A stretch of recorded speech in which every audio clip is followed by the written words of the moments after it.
हाथवा के बेग लेले घुमेली समधिनिया छिनरो। हाथवा के बेग लेले घुमेली समधिनिया छिनरो। अब के कारा महलिया डेरावा डाल बिहाय सिया राम के भजो।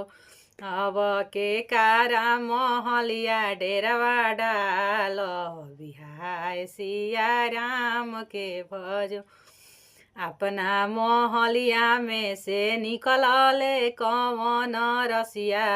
अपना महलिया में से निकलले कवन रसिया।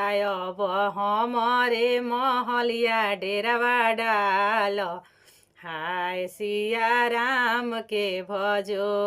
अब हमारे महलिया डेरावा डाल हाय सिया राम के भजो।